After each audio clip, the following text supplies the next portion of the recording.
Hello everyone, how are you? This is lecture number 51। Lecture number आज हम discuss कर रहे हैं 51 लेक्चर के अंदर हम आर्टिकल डिस्कस करेंगे 79 से लेकर 84 तक।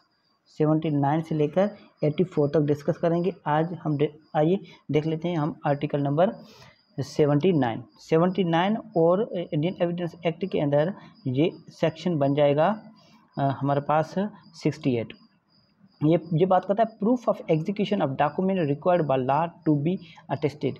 कोई भी जो डॉक्यूमेंट है, कोई भी डॉक्यूमेंट की जो एग्जीक्यूशन है वो कानून के लिए ज़रूरी होती है, कानून की एक रिक्वायरमेंट है, ठीक है, कि वो जो डॉक्यूमेंट्स है वो अटेस्टेड हो, वो डॉक्यूमेंट अटेस्ट हो, ठीक है। Proof of execution of document, एक डॉक्यूमेंट की एग्जीक्यूशन के उसकी जो एग्जीक्यूशन जो हुई है वो डॉक्यूमेंट्स जो बनाया गया, एग्जीक्यूशन वर्ड का मतलब है कोई डॉक्यूमेंट्स जो बनाया गया है, कोई डॉक्यूमेंट्स जो लिखा गया है, ठीक है, उस डॉक्यूमेंट्स के बारे में बात कर रहा है कि जो आया कि डॉक्यूमेंट्स जो बनाया गया है, जो लिखा गया है, उसका सबूत, उसको साबित करने के लिए क्या चाहिए आपको, उसके लिए अटेस्ट होना उसका ज़रूरी है।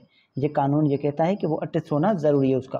If a document is required by law to be attested, अगर कोई जो डॉक्यूमेंट है वो कानून में ज़रूरी है कि वो अटेस्ट हो, वो क्या हो, वेरीफाई किया गया हो। It shall not be used as evidence until two attesting witness और at least have been called for the purpose of proving its execution. जो कानून में लिखा गया है कि जो डॉक्यूमेंट्स की ज़रूरत है कि ये डॉक्यूमेंट्स अटेस्ट हो, ठीक है, तो कोई भी डॉक्यूमेंट्स अटेस्टेशन के बिना आप पेश नहीं कर सकते, कोर्ट में उन पर एविडेंस नहीं चला सकते, ठीक है। It shall not be used as evidence, वो एविडेंस के तौर पर इस्तेमाल नहीं होगा। Until two attesting witness at least have been called for the purpose of proving its execution, जब तक दो एविडेंस, दो गवाह जो है अटेस्ट करने वाले दो गवाह कोर्ट में पेश ना किए जाएं उसको साबित करने के मकसद से, तब तक उन पर एविडेंस लीड नहीं की जाएगी।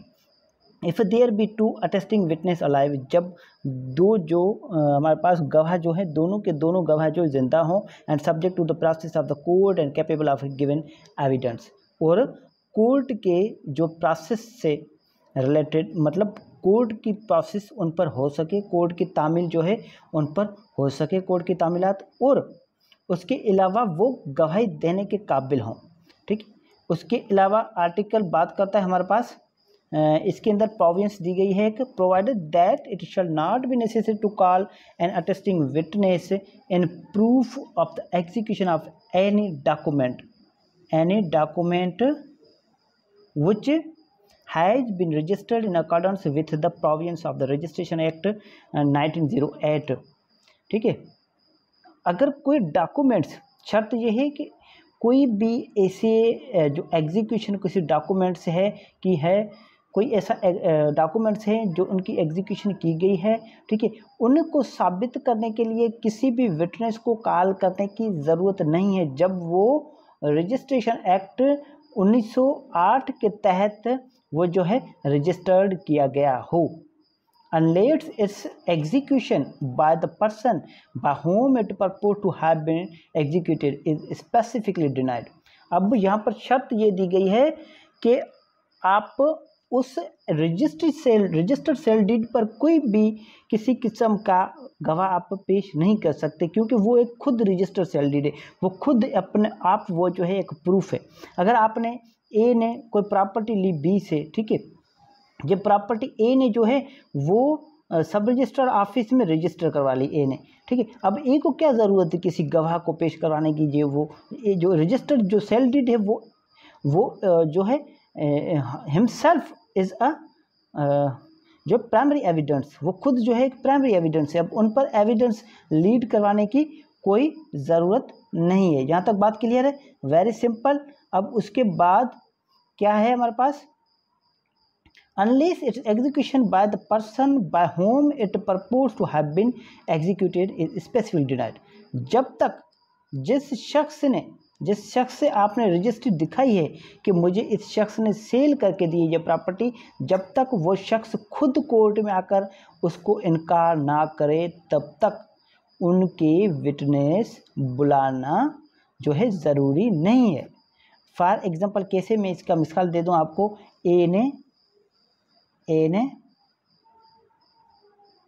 ए ने बी से कोई घर लिया, ठीक है, ए ने रजिस्ट्री करवा ली, ठीक है, ए ने क्या क्या करवा लिया, ए ने रजिस्ट्री करवा ली, मगर बी जो है वो कहता है कि ये सिग्नेचर मेरे नहीं है, ये ए ने जो है झूठी रजिस्ट्री बनवाई है। तो फिर अब ए को ज़रूरत है कि जो रजिस्ट्री के अंदर जो भी एविडेंस थे, जो भी विटनेस इन्होंने बनाए थे ए ने, वो अब ए को चाहिए कि वो कोर्ट के अंदर पेश करे और जो उनसे क्या होगा, वो प्रूफ मिल जाएगा, वो एग्जीक्यूशन ऑफ डॉक्यूमेंट्स का। यहाँ तक बात क्लियर है। अब यहाँ पर एक चीज़ मैंने यहाँ पर टिक कर ली थी, ठीक है, वो मैंने आपको उस वक्त नहीं पढ़ाई, वो अब पढ़ाऊँगा मैं। नॉट बीइंग अ विल, ठीक है, विल ना हो, ठीक है, अगर विल है तो आपने जो है उन पर एविडेंस चलानी है, आपने विटनेस मंगवाने हैं, ठीक है। पता है क्यों? आपने इसके लिए आर्टिकल जो है 102 पढ़ना है, 102 आर्टिकल पढ़ना है और इसकी एक्सेप्शन है 102 की exception number 2, article 2 exception number 2 आप पढ़ेंगे तो वो बात करता है when attesting witness need not be, हमारे पास वो बात करता है विल के बारे में, ठीक है। एक्सेप्शन बात करता है विल्स के बारे में। विल्स एडमिटेड क्या बात करता है? Wills admitted to probate in Pakistan may be proved by the probate. अब विल्स जो है ना, विल जो है ना, वो आपने जो है प्रूव करनी है प्रोबेट के ज़रिए। प्रोबेट क्या होता है? प्रोबेट एक सर्टिफिकेट होता है, जुडिशियल सर्टिफिकेट होता है। एक अदालत एक सर्टिफिकेट देती है कि हाँ ये विल जो है वो जेन्युइन है, सच्ची है, वो उन पर आपने प्रोबेट पर आपने एविडेंस चलाने हैं। यहाँ तक बात क्लियर है? बिल्कुल सिंपल है। अगर फिर भी अगर आपको इसमें किसी किस्म की कोई कन्फ्यूजन है तो आप मुझसे पूछ सकते हैं। विल क्या है? विल एक ऐसा जो है डॉक्यूमेंट्स है जिन पर गवाही चलाना बहुत ही ज़रूरी है। फिर चाहे वो जो है रजिस्टर हो विल, वो विल भले रजिस्टर हो, फिर भी आपने उन पर एविडेंस चलानी है, ये रिक्वायरमेंट है विल की। यहाँ तक बात क्लियर है? उसके बाद चलते हैं हम आर्टिकल 80 पर। आर्टिकल 80 क्या बात करता है? Proof where no attesting witness found. अब क्या साबित करेंगे आप, क्या प्रूफ देंगे आप जब जो अटेस्ट करने वाले विटनेस हैं वो नहीं मिले आपको, वो आप विटनेस आपको मिले ही नहीं, ठीक है। अब उस सूरत में आप क्या करेंगे, ठीक है, आइए देख लेते हैं। If no such attesting witness can be found, जब अटेस्ट करने वाले विटनेस, जब गवाह जो मौजूद थे, जो गवाह आपने बनाए थे, ठीक है, वो नहीं मिल रहे, it must be proved that the witnesses have either died, फिर आपको ये साबित करना है कि जो गवाह हैं वो मर चुके हैं, और कैन नॉट बी फाउंड, या फिर आप उनको ढूंढ नहीं पा रहे, आप नहीं ढूंढ सकते, and that the document was executed by the person who purports to have done so. अब वर्ड्स जहाँ पर आता है परपोज मीन्स इंटेंशन। अब आपने ये साबित करना है कि ये डॉक्यूमेंट्स जो है, ये जो साइन की है वो उसी शख्स ने साइन की है, वो किसी भी तरीके से identity the signature of witness, मतलब उसकी जो सिग्नेचर है विटनेस की, वो किसी न किसी और जो है इन्होंने कहीं और पर सिग्नेचर किए होंगे, या फिर कोई शख्स ओरल आकर इन पर एविडेंस दे दे कि ये जो है ये उसी विटनेस की साइन है, ठीक है। यहाँ तक बात क्लियर? वो सफिशेंट कहलाएगा उनके लिए। ये आर्टिकल 80 हो गया। उसके बाद चलते हैं आर्टिकल 81। आर्टिकल 81, आर्टिकल 80 था हमारे पास जो है इंडियन एविडेंस एक्ट के अंदर सेक्शन नंबर, आर्टिकल 80 जो है वो था 69, और 81 81 जो है वो इंडियन एविडेंस एक्ट के अंदर सेक्शन नंबर 70 है। आइए देख लेते हैं। Admission of execution by party to attested document. अब ये बात क्या करता है? आर्टिकल जो है 81 बात करता है admission of execution by party to attested document. अब उस बात एडमिशन उस शख्स ने, जिस शख्स ने फॉर एग्जांपल ए ने बी से कोई घर लिया, ठीक है, अब ए ने केस दाखिल किया कर दिया बी पर, बी खुद आकर कोर्ट में एडमिट कर रहा है कि हाँ साहब जी ये एग्रीमेंट मैंने किया और ये साइन मेरे हैं, फिर ये जो है वो ये जो प्रूफ है वो सफिशिएंट है। अब इन पर कोई गवाही चलाना कोई ज़रूरी नहीं है, ठीक है। इसकी बेरीडिंग कर लेते हैं। The admission of a party to an attested document of its execution by himself. अब कोई भी डॉक्यूमेंट से कोई भी पार्टी है जो एग्जीक्यूशन डॉक्यूमेंट्स की दिखाई गई, जो डॉक्यूमेंट्स लिखा गया है, जो डॉक्यूमेंट्स बनाया गया है, उसको खुद कह रहा है कि ये डॉक्यूमेंट्स जो है ये डॉक्यूमेंट्स मैंने ही लिखा है या फिर मेरी ही साइन है, ठीक है, तो फिर क्या होगा, हिमसेल्फ कर रहा है, ठीक है, वो खुद कर रहा है, shall be sufficient proof of its execution. तो फिर उसकी एग्जीक्यूशन, उस डॉक्यूमेंट्स की एग्जीक्यूशन जो है वो एग्जीक्यूशन के शाब्दी के लिए वो काफ़ी है, मतलब ये जो है डॉक्यूमेंट्स जेन्युइन है, ओके है। एज अगेंस्ट हिम, उसके अपने खिलाफ, though it be a document required by law to be attested, भले चाहे वो डॉक्यूमेंट्स जो है कानून के मुताबिक ज़रूरी था उनको अटेस्ट करना, मगर अटेस्ट फिर भी नहीं है, मगर पार्टी खुद कह रही है। अब देखें, अब ए ने बी से कोई घर लिया, ठीक है, ए ने कोई बी से घर लिया, इन्होंने एक एग्रीमेंट लिखा लिया, ठीक है, एग्रीमेंट में सब कुछ लिख लिया, प्लाट वगैरह सब कुछ, मगर ए ने जो है अटेस्टिंग विटनेस नहीं लगाए, दो विटनेस। अब ए जो है बी जो है वो कुछ हमारे पास नहीं मान रहा था, तो ए ने कोर्ट में केस फाइल कर दिया बी पर, ठीक है। वहाँ पर बी आया और बी को आंखों में शर्म आई और बी ने कहा क्या यार ये तो मैंने ही लिखा है, हाँ यार ये तो मैंने ही जो है प्लाट एग्रीमेंट किया है, ये तो मेरी ही साइन है। तो फिर अब क्या ज़रूरत गवाहों की, जब एक बंदा खुद कह रहा है कि मैंने लिखा है, तो फिर वो उसके अपने खिलाफ ये एक बहुत बड़ा प्रूफ होगा, बहुत बड़ी साबिती होगी। यहाँ तक बात क्लियर है। उसके बाद चले जाते हैं आर्टिकल 82 पर।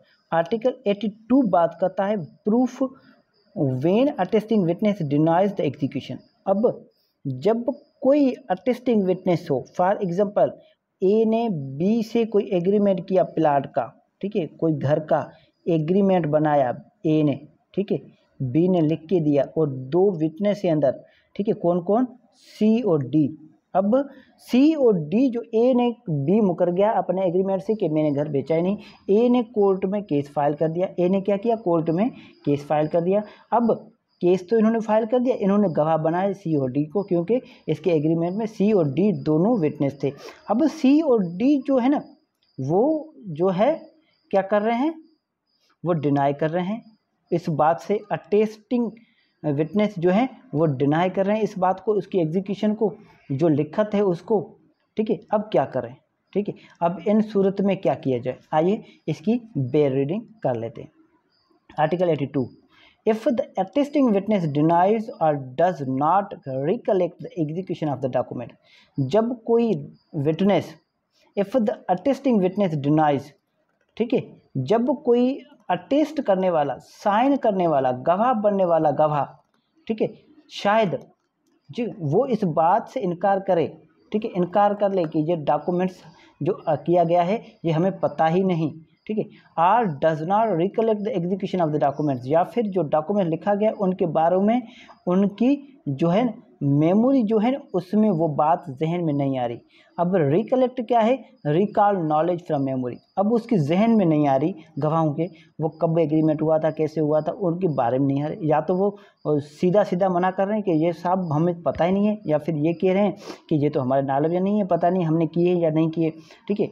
It's execution may be proved by other evidence. तो फिर अब उनकी एग्जीक्यूशन जो है ना वो आप दूसरे हमारे पास शहादत से, दूसरी शहादत से, दूसरे एविडेंस से आप उनको साबित कर सकते हैं, ठीक है, कि ये जो है ये बिल्कुल सच्चा है, जेन्युइन है, ठीक है। यहाँ तक बात क्लियर है, ठीक है।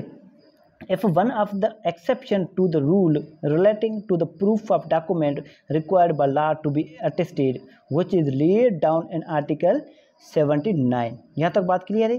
अब उसके बाद हम चले जाते हैं आर्टिकल 83। आर्टिकल 83 बात करता है proof of document not required by law to be attested. अब कोई ऐसे डॉक्यूमेंट्स हैं जिनको कानून कहता है कि इसको अटेस्ट करने की कोई ज़रूरत नहीं है।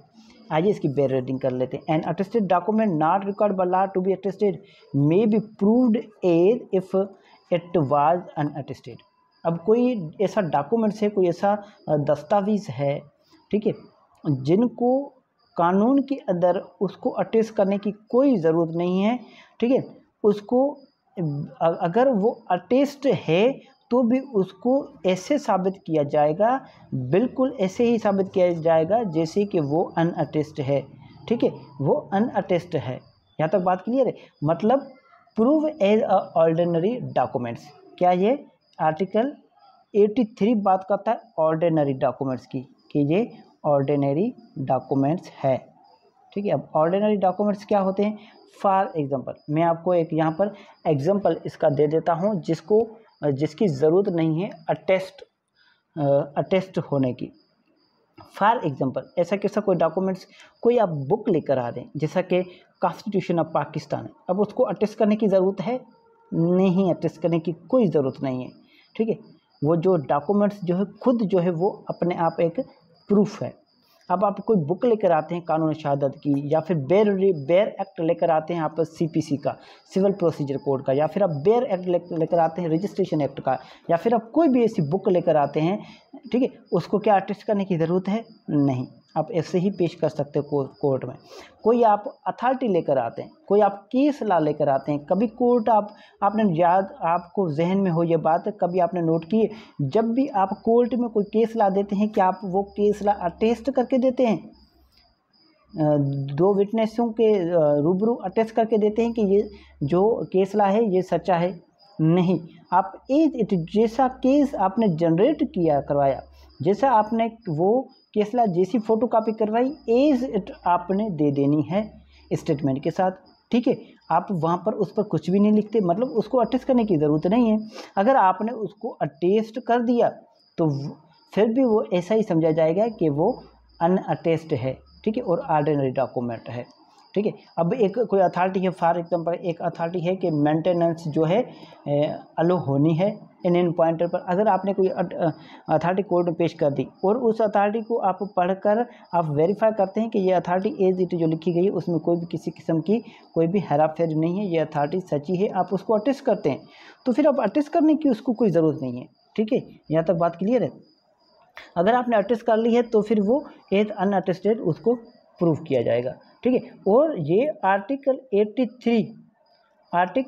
83 जो है वो आपने जो है उसके ऊपर आपने और भी एग्जांपल आप ले सकते हैं इन पर, ठीक है, इन पर बहुत सारे एग्जांपल बन सकते हैं। अब चले जाते हैं हम आर्टिकल 84 पर। 84 बात का कंपेयरिंग ऑफ सिग्नेचर राइटिंग और सील विथ अदर्स एडमिटेड और प्रूव्ड। अब ये बात करता है कि कंपेरियन की, कोई सिग्नेचर है कि ये सिग्नेचर इस शख्स के हैं या नहीं, ये इस शख्स की राइटिंग है या नहीं, ये सील जो है वो वही सील है या नहीं है, ठीक है। अब तीन चीज़ें आ गई, एक ये साइन है, ये साइन जो है वो जीनियन है या नहीं है, ये राइटिंग जो है हैंड राइटिंग जो है वो जीनियन है या नहीं है, ये सील जो है, ये ठप्पा जो है वो जीनियन है या नहीं है, ठीक है। अब उसको कंपेयर किया जाएगा, इसको भेंट किया जाएगा दूसरे एडमिटेड और प्रूव्ड जो माने गए हों सबूत उन्हों के ज़रिए, ठीक है। आ रही बात समझ में? In order to ascertain whether a signature, writing or seal is that of the person by whom it purports to have been written, made, or signature, writing or seal admitted, ठीक है, are proved to the satisfaction of the court to have been written or made by that person may be compared with the one which is to be proved, although the signature, writing, seal has not been produced or proved for any other purpose। अब यहाँ पर इसमें ये बात है कि for example कोई writing है, ठीक है, कोई सिग्नेचर है, कोई राइटिंग है या सील है, अब उसको अगर उस पर एलिगेशन आ जाती है तो फिर आप उनको दूसरे एडमिटेड और प्रूव्ड जो सिग्नेचर हैं, राइटिंग है, सील है, उनसे आप उसको कंपेयर कर सकते हैं। ठीक है, या कैसे, फॉर एग्जांपल कोई ए है, ए ने बी पर केस फाइल किया। ठीक है, ए ने बी पर केस फाइल किया, ये जो सिग्नेचर है कि ये जो एग्रीमेंट है ए ने बी ने मुझसे किया था। ठीक है, अब यहाँ पर बात ये आ गई, ए बी कहता है कि ये सिग्नेचर मेरे नहीं है, तो फिर ए जो है ये एप्लीकेशन दे सकता है 84 के तहत कोर्ट में कि सर इसने बी ने पहले सिग्नेचर किए हैं इस केस के अंदर। ठीक है, इस केस के अंदर दूसरा कोई केस है उसके अंदर बी के कोई सिग्नेचर हैं। ठीक है, उसको इसने एडमिट किया है, वो बी के सिग्नेचर हैं, अब उससे कंपेयर किए जाएं। ठीक है, या फिर बी को कहा जाए कि कोर्ट में आकर लिखे अल्फाज कि वो जो है, ठीक है, वो हम जो सेकंड प्रोविंस है, सेकंड नंबर जो सब आर्टिकल 2 है उसके अंदर पढ़ लेंगे। यहाँ तक बात क्लियर है। मतलब दूसरे जो इन्होंने मान लिया है, एक पार्टी ने कहीं और इन्होंने साइन किया हो और वो माने कि वो उसकी सिग्नेचर है कहीं और जगह पर। ठीक है, तो फिर उनसे कंपेयर किया जाएगा। अगर कहीं किसी और केस के अंदर कहीं पर उसने वो एडमिट किया है उस बात को, ये सिग्नेचर मेरे हैं, तो उस सिग्नेचर से और इस सिग्नेचर से इन दोनों को क्या है, इन दोनों को वेट किया जाएगा, इनको कंपेयर किया जाएगा। यहाँ तक बात क्लियर है। उसके बाद चलते हैं सब आर्टिकल 2 पर। सब आर्टिकल 2 बात करता है, द कोर्ट में direct any person present in court to write any words or figures for the purpose of enabling the court to compare the words or figures so written with any words or figures alleged to have been written by such person। अब जो है court उस शख्स को हिदायत कर सकती है, उस शख्स को डायरेक्ट कर सकती है, उस शख्स को हुक्म दे सकती है जो कोर्ट में मौजूद है, उसको कह सकती है कोर्ट कि आप अल्फाज लिखो, आप वर्ड्स लिखो, आप कोई साइन करो, कोई फिगर्स लिखें। ठीक है, ताकि इस मकसद से कि कोर्ट को जो वर्ड्स हैं उसको कंपेयर करने के मकसद से कोर्ट को जो है कोर्ट को इस बात के लिए जो है काबिल बनाया जाए, कोर्ट समझ पाए इस बात से कि ये जो आप साइन कर रहे हैं, आप जो अल्फाज लिख रहे हैं वो अल्फाज, और जो कोर्ट में जो अल्फाज पेश किए गए हैं वो अल्फाज एक ही हैं या नहीं हैं, वो एक ही शख्स से लिखे गए हैं या नहीं। ठीक है, इस बात के लिए कोर्ट कह सकती है। फॉर एग्जांपल ए ने सूट फाइल किया बी पर। ठीक है, और बी कहता है ये सिग्नेचर मेरे हैं नहीं, ये हैंड राइटिंग मेरी है नहीं, मगर ए ने क्या किया, कोर्ट के अंदर एप्लीकेशन दे दी किसकी, आर्टिकल जो है 84 की, कि सर ये इससे पूछा जाए कि ये जो है सिग्नेचर इसके हैं या नहीं है। कोर्ट ने कहा आर्टिकल 84(2) के तहत कि बी साहब आप कोर्ट में ये अल्फाज लिखें या ये साइन करें, इस टाइप के आप फिगर्स लिखें, आप ये नंबर्स लिखें। अब अगर बी जो भी नंबर लिखता है, फॉर एग्जांपल बी ने ये साइन किए ऐसे इस तरह की। ठीक है, अब बी को कहा जाता है कि आप साइन करें, आप अपनी जेन्युइन साइन करें। बी ने भी बिल्कुल ऐसे साइन की। अब नोट करेगी कोर्ट जो है वो दोनों को कंपेयर करेगी। ठीक है, कि ये इसी शख्स के हैं या नहीं है। ठीक है, अब इसके बाद चले जाते हैं sub article 3। This article applies also with any necessary modification two finger impression. अब जो फिंगर इम्प्रेशन है, जो अब जो चल रहे हैं हमारे पास डिवाइस जो चल रहे हैं, मॉडर्न डिवाइस चल रहे हैं, उसके तहत जो फिंगर जो है प्रिंट्स हैं, उनके लिए जो भी ज़रूरी तरमीमें होगी, वो ज़रूरी तरमीम जो है वो इन पर अप्लाई होगी। यहाँ तक बात क्लियर है, बहुत सिंपल है। अगर फिर भी आपको समझ में ना आए तो आप मुझसे पूछ लेना। और इसके रेफरेंस में आपको दे देता हूँ, आर्टिकल जो है 84 पढ़ने के लिए, आर्टिकल 84 पढ़ने के लिए आप इसके कौन कौन से रेफरेंस पढ़ेंगे। Article hand writing can be proved bye article 78 भी पढ़ेंगे आप, इससे कंपेयर करेंगे, और 59 भी पढ़ेंगे। ठीक है, और 61 भी पढ़ेंगे, और उसके साथ 84। ये सब के सब आप जो है आपने पढ़ने हैं, ठीक है, तब जाके आपको ये बात समझ में आएगी। यहाँ तक बात क्लियर है। अगर फिर भी किसी किस्म की कोई कन्फ्यूजन हो, आई एम अवेलेबल, आप कभी भी मुझसे पूछ सकते हैं। डियर फ्रेंड्स, हमारी ये बेयर रीडिंग चल रही है। जैसे ही हमारी ये बेयर रीडिंग मुकम्मल होती है, बेयर रीडिंग के बाद हम एक डिटेल में लेक्चर बनाना शुरू करेंगे हर एक टॉपिक का। जैसा कि अब हम पढ़ेंगे पब्लिक डॉक्यूमेंट्स, ठीक है। पब्लिक डॉक्यूमेंट्स जो है आर्टिकल 85 के अंदर डिस्कस किया गया है। तो हमारी जो मेन हेडिंग जो होगी वो होगी पब्लिक डॉक्यूमेंट्स। वो पब्लिक डॉक्यूमेंट्स होते क्या है, इस तरह के मैं डिटेल में लेक्चर बनाऊंगा। पहले आप इसकी बेयर रीडिंग मुकम्मल देख लें। आपको बेयर रीडिंग वर्ड ब वर्ड समझ में आ जाना चाहिए। उसके बाद आप बेयर रीडिंग जब आपको समझ में आ गई तो डियर फ्रेंड्स, आपको जो टॉपिक वाइज लेक्चर वाइज पढ़ने में इतना मज़ा आएगा, यकीन करें आपने कभी तस्वर भी नहीं किया होगा। Thank you dear friends, thank you so much and keep watching my videos and like, subscribe and comments. Thank you so much.